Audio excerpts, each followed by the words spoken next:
The house smelled like cedarwood, black coffee, and 35 years of engine oil. Every morning at 5:30, my boots made the same soft creak on the third oak floorboard of the hallway. I didn't need an alarm clock. My body still operated on the Norfolk Southern freight schedule. I spent 37 years as a locomotive engineer and rail yard inspector along the Blue Ridge Division in Virginia. My hands were thick, scarred from hot steam valves, and stained at the knuckles with dark graphite that no soap could ever completely wash away. My hearing was shot in the left ear from 4 decades of heavy diesel thrum, but my eyes could still spot a hairline crack in a steel coupling pin from 50 yards away in a driving snowstorm. My wife, Eleanor, passed away 4 years ago. Her yellow linen apron still hung on the brass peg behind the pantry door. I never moved it. Every Sunday morning, after I brewed my pot of dark roast, I would reach over, touch the hem of that apron, and close my eyes for 5 seconds. It was the only way I knew how to say good morning to her. We had built our small brick ranch house on 6 acres in Roanoke back in 1982. In the back sat my workshop, a low wooden barn where I spent my weekends rebuilding antique brass train lanterns and hand-carving wooden whistles for the neighborhood kids. On the pegboard above my workbench hung a heavy brass key stamped with the serial number 1974Ns. It was the key to my late father's old rail service locker down at the abandoned East Roanoke freight yard. It hadn't opened a lock in 30 years, or so I thought. My daughter, Clara, lived 15 minutes down the road in Salem. Clara had Eleanor's quiet green eyes and her gentle way of laughing, but her husband, Warren, was a different kind of man. Warren was 41, wore crisp starch-collared shirts even on Saturdays, and drove a silver German sports sedan that looked entirely out of place in our county. He ran a private commercial logistics firm in Richmond, or at least that's what he told us at Thanksgiving dinner. Whenever Clara brought our 7-year-old grandson, Toby, over to the house, Toby would run straight out to the workshop. He had a small wooden stool right beside my lathe. He'd sit there for hours while I turned cedarwood, holding an old copper conductor's whistle I had given him. "Grandpa," Toby asked me one clear October afternoon, staring up at the brass key on the pegboard, "what does that key open?" "That opens a ghost, Toby," I said, handing him a fresh cedar shaving to smell. "A ghost from when the big engines used to rattle the windows across the entire valley." Toby giggled and blew his copper whistle. I smiled, resting my hand on his small shoulder. I should have paid closer attention to the silver sports sedan idling in my driveway that afternoon. The trouble didn't break down my front door with a sledgehammer. It crept in through the back kitchen window like a cold mountain fog. It started in early November. Warren began coming over by himself on Tuesday evenings, bringing brown paper bags filled with warm cinnamon rolls from the bakery in town. He would sit at my Formica kitchen table, watching me stir 2 spoonfuls of sugar into my tin mug. "You're coughing a lot, Arthur," Warren said one evening, his voice soft and heavy with calculated sympathy. "That damp mountain air coming off the creek isn't good for your lungs." "I've breathed this air for 76 years, Warren," I replied, setting my mug down. "It hasn't killed me yet." "I know, Arthur," Warren smiled, pulling a sleek leather binder from his briefcase. "But Clara is terrified. She spends half her week worrying you'll slip on the ice near the workshop and lay out there all night." He opened the binder. Inside were neatly typed pages with blue sticky flags attached to the bottom corners. "The county has a new senior protection initiative," Warren explained, tapping the paper with his gold pen. "It allows Clara to handle your utility payments and municipal tax filings directly through her bank account, so you don't have to drive to the courthouse in the winter." I pulled my reading glasses out of my flannel shirt pocket and adjusted them on my nose. The text was dense, written in tiny legal print that looked like columns of marching ants across the page. My eyes were tired, and my left lung felt heavy from a stubborn autumn cold. "Is Clara's name on this?" I asked softly. "Clara requested it herself, Arthur," Warren said, looking me straight in the eye without blinking. "She just wants to make sure her father is taken care of." I trusted my daughter. And because I loved my daughter, I trusted the man she had married. I picked up the pen and signed my name, Arthur M. Vance, on 3 blue-flagged lines. That signature was the biggest mistake of my life.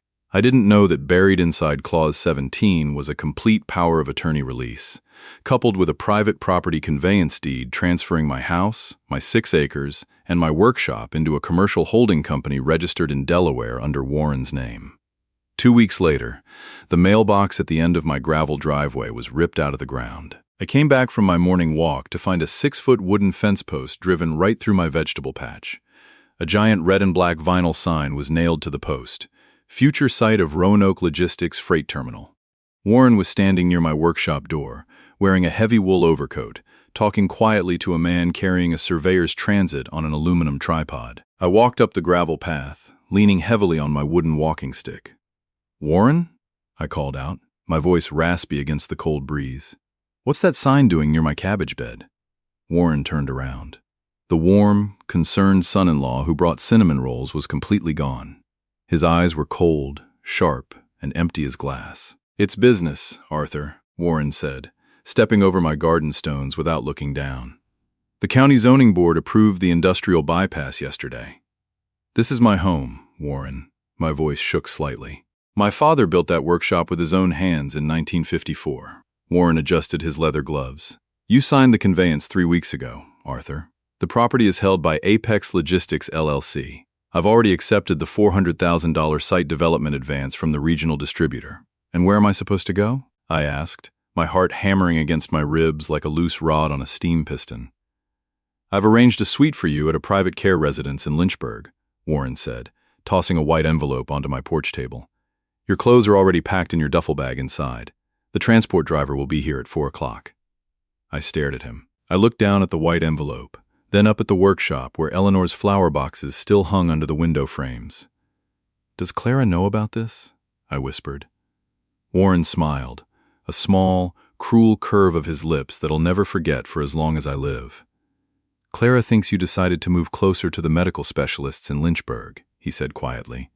"She thinks it was your idea." When 4 o'clock came, I didn't get into the transport van. I grabbed my canvas duffel bag, my father's brass key, and Eleanor's yellow apron. I walked 2 miles down the embankment into the old railroad gully behind the abandoned East Roanoke yard. Near the overgrown siding sat an old corrugated iron maintenance shack that the railroad had abandoned back in 1988. The roof leaked in the south corner. The windows were gone, covered only by rusted iron bars. The floor was packed dirt, black with 50 years of spilled coal dust and crankcase oil. I set my duffel bag on a wooden grease crate. I hung Eleanor's yellow apron on a rusty nail driven into the iron wall. Then I sat down on an old wooden tie, pulled my knees to my chest, and shivered as the mountain temperature dropped toward freezing. For 24 days, I lived in that dark iron shack. I drank water from a rusted hand pump near the old water tower. I burned dry hemlock branches in an old steel oil drum to keep my fingers from freezing stiff. My hip throbbed with a dull, relentless ache every time the night rain rolled over the iron roof. I slept on a bed of dry pine needles wrapped in a single wool blanket. In the dark of those long winter nights, the quiet was heavier than a 50-car coal train. I thought about Eleanor. I thought about the night we sat on our front porch, watching 30-year-old oak trees sway in the summer storm, feeling so safe inside the home we had built together. I thought about Toby's small hands holding that copper whistle. I wondered if Warren was right. Maybe I was just a tired old rail worker who had stayed on the track long after the signal light turned red. On the 19th night, the cold got so deep into my chest that I couldn't sit up. My breath came in short, rattling gasps. I lay on my pine needles, staring up at the rusted iron ceiling, watching my breath cloud in the dark. I reached out my hand and touched the hem of Eleanor's yellow apron hanging on the wall.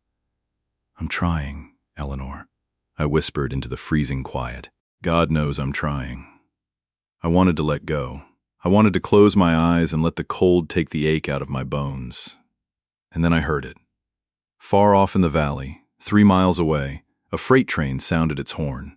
2 long blasts, one short, one long, approaching the grade crossing at Chestnut Ridge.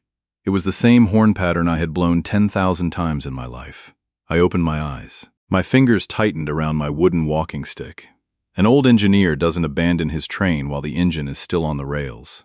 On the 25th morning, the frost on the iron bars turned to clear water droplets in the pale winter sun. My hands were dark with coal dust. My boots were caked in frozen mud. But my head was clearer than it had been in 30 years. I stood up, pulled my father's brass key out of my flannel pocket, and walked out into the overgrown weeds of the East Roanoke yard. At the far end of the freight yard stood the old brick maintenance roundhouse. Its windows were broken, Its iron doors rusted shut, but inside stood 40 steel lockers built into the brick wall in 1946. I walked up to locker number 32. I wiped the orange rust off the keyhole with my thumb. I inserted the brass key. The iron lock creaked, groaned, and finally snapped open with a sharp clack that echoed through the empty roundhouse. Inside locker number 32 sat my father's old leather conductor's satchel. Inside that satchel were not personal letters or old photographs. Inside were 4 rolled sheets of heavy linen blueprint paper, stamped with the red wax seal of the Virginia Interstate Railroad Commission, dated August 14, 1952. Warren was a smart man with private corporate contracts, but he was a city man from Richmond. He had checked the county tax portal, but he had never checked the Federal Railroad Administration right-of-way registry. In 1952, when Norfolk Southern expanded the freight line through the valley, my father, who owned the 6 acres back then, had executed a permanent, non-extinguishable federal rail safety easement across the lower 3 acres of the parcel. Under Federal Railway Administration safety statutes, any land containing an active Class 1 rail safety easement cannot be commercially rezoned, subdivided, or leased for private freight terminals without a clearance certificate signed by the designated chief inspector of the original property deed or his living direct heir. Furthermore, if a commercial entity registers a fraudulent lease on federal easement land, the transaction is automatically classified as federal infrastructure fraud, carrying an immediate forfeiture of all corporate assets involved. Warren had accepted a $400,000 development advance from the regional distribution firm. He had promised them an unencumbered industrial site. He had taken their money, spent $60,000 buying his German sports car, and cleared his firm's private debts, hiding the federal easement from their legal team. He hadn't just stolen my house. He had walked straight into a federal prison trap. I didn't yell. I didn't go to Warren's office. On Wednesday morning, I walked 2 miles to the regional office of the Federal Railroad Administration down at the Roanoke Federal Building. I laid my father's 1952 linen blueprints on the desk of Senior Inspector Marcus Vance, my younger brother's son, who had spent 20 years working rail safety. Marcus looked at the red wax seal. Then he looked at my muddy boots, my thin coat, and my calloused hands. Marcus stood up slowly from his desk, his face turning hard as cold iron. "Uncle Arthur?" Marcus said softly, his voice trembling with quiet fury. "How long have you been sleeping in that maintenance shack?" I adjusted my reading glasses, looking out the second-story window at the mountain ridge. "Long enough to remember how the switches work, Marcus," I said softly. "Long enough." On Friday afternoon at 2 o'clock, 3 black government sedans and a county sheriff's cruiser pulled up the gravel driveway of my old brick house. Warren was standing near my vegetable garden in his wool overcoat, holding a champagne glass, raising it toward 2 corporate executives from the Richmond logistics firm. Clara was standing near the porch, looking pale and confused, holding Toby's hand. She had just arrived from Salem after Warren told her to come collect my old hand tools. The lead federal marshal stepped out of his cruiser, followed by Marcus, who was carrying a black leather file case. Warren smiled, stepping forward with his hand extended. "Officers, good afternoon. Are you here to inspect the site perimeter for the bypass?" The federal marshal didn't shake his hand. He pulled a thick white document from his coat.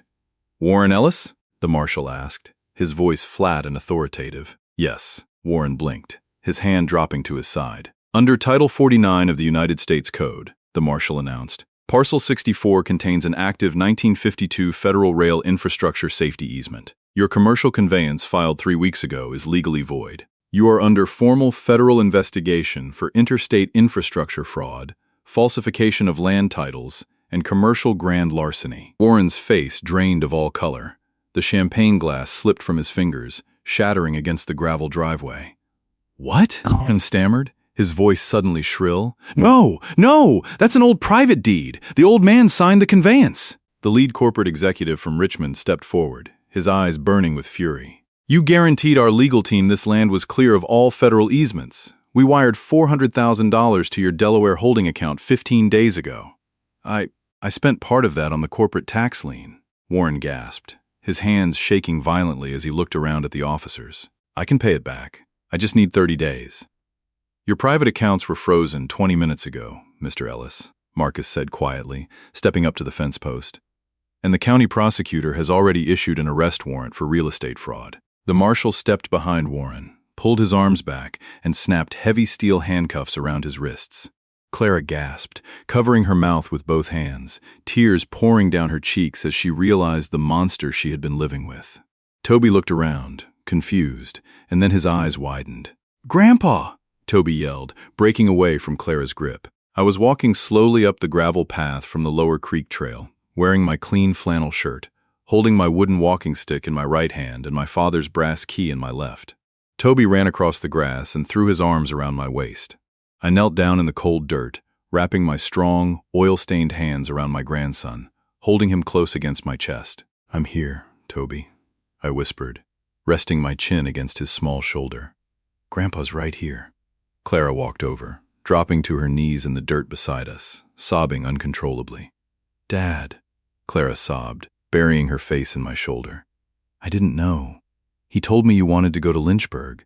He told me you were tired." I reached out with my calloused thumb and gently wiped the tears from my daughter's face.